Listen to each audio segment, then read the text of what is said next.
నా పేరు భవిజ్ఞ. నేను 10th క్లాస్ చదువుతున్నాను. మా ఊర్లో ఉన్నటువంటి జెడ్పీ హై స్కూల్లో నేను 10th క్లాస్ చదువుతున్నాను. మేము చిన్నప్పటి నుంచి చూస్తున్నాము, ఎప్పటి నుంచో ఫీల్డ్కి వస్తూనే ఉంటాము. మేము చిన్నప్పటి నుంచి ఫీల్డ్కి వచ్చినప్పుడల్లా మా నాన్నగారు జీవామృతంతో వ్యవసాయం చేసేవాళ్ళు. ఎప్పుడు కూడా పెస్టిసైడ్స్ అనేవి ఎక్కువ యూజ్ చేసేవాళ్ళే కాదు. అసలు జీవామృతం అంటే ఏంటి అనేది తెలుసుకోవాలని మా నాన్న ద్వారా మేము తెలుసుకున్నాము. దీన్ని తెలుసుకొని మేము కాస్త మా స్కూల్లో కొన్ని ప్రాజెక్ట్స్ చేసాము. అలాగే NCSC అనేటువంటి దాంట్లో మేము ప్రాజెక్ట్ చేయడం జరిగింది. ఇది district level, state level, national వరకు వెళ్ళింది. నేను దీన్ని చేసిన తర్వాత జీవామృతం గురించి చాలా బాగా మేము తెలుసుకోగలిగాం. మా స్కూల్లో కొందరికి తెలియజేసాము, అలాగే ఇంకా కొందరికి తెలియజేయగలిగాము. ఈ జీవామృతం చేయడం వల్ల రైతులకు ఎంతో ఉపయోగం. దీన్ని ఉపయోగించడం వల్ల రైతులకు చాలా తక్కువ ఖర్చు. మామూలుగా యూరియా, పెస్టిసైడ్స్ ఇలాంటివి యూజ్ చేయడం వల్ల వాళ్ళకి ఖర్చు ఎక్కువ, కానీ దిగుబడి తక్కువ.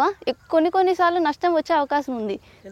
హెల్త్ కూడా చాలా వరకు పాడవుతుంది. కానీ మనం జీవామృతాన్ని ఉపయోగించడం వల్ల ఆరోగ్యానికి ఎంతో ఉపయోగకరం. అలాగే రైతుకు ఖర్చు కూడా చాలా తక్కువ ఖర్చుతో ఎక్కువ దిగుబడిని పొందవచ్చు. దీనికంతటికే కావాల్సింది ఒక గోవుతో మనం ఈ వ్యవసాయాన్ని చాలా చక్కగా చేసుకోవచ్చు. మా నాన్నగారు చిన్నప్పటి నుంచి చూసాము. తర్వాత మా పాఠశాలలో కూడా మేము దీన్ని చేయడం జరిగింది. మా ఉపాధ్యాయులు కూడా దీన్ని కాస్త తెలుసుకున్నారు. అలాగే మా చేత కొన్ని చేపించారు. దీనికి మాకు మా నాన్నగారు ఎంతో సహకరించారు. అలాగే మా ఉపాధ్యాయులు కూడా.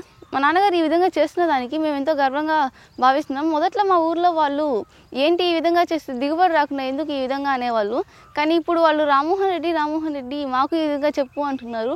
దీన్ని మేము చూసి చాలా సంతోషపడుతున్నాము. ఈ విధంగా ప్రతి రైతు కూడా చేయాలని మేము కోరుకుంటున్నాము. దీన్ని తయారు చేసుకోవడం చాలా సులభం. ఆవు మూత్రం 10 లీటర్లు, ఆవు పేడ 10 కేజీలు, పప్పు పిండి 2 కేజీలు, నల్ల బెల్లం 2 కేజీలు, పుట్టమట్టి పిడికెడు, ఒక 10 లీటర్ల నీళ్ళలో ఒక 10 లీటర్ల ఆవు మూత్రాన్ని మనం దీన్ని కలుపుకోవాలి. అలాగే 2 కేజీల పప్పు పిండిని మనం దీనిలో కలుపుకోవాలి.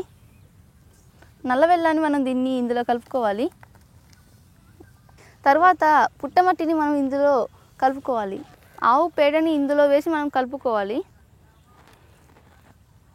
తర్వాత 200 లీటర్ల నీళ్ళు కలిపిన తర్వాత ఉదయం సాయంత్రం దీన్ని మనం గడియారం తిప్పేటువంటి వైపుగా దీన్ని మనం కలుపుకోవాలి.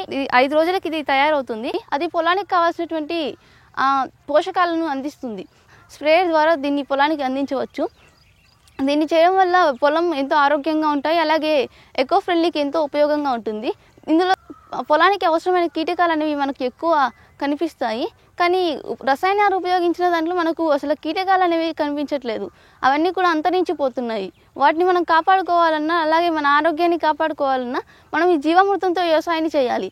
అప్పుడే మన ఆరోగ్యం బాగుంటుంది, ప్రతి ఒక్కరు కుటుంబము బాగుంటుంది. దీన్ని మేము కోరుకుంటున్నాము. అలాగే ధన్యవాదాలు.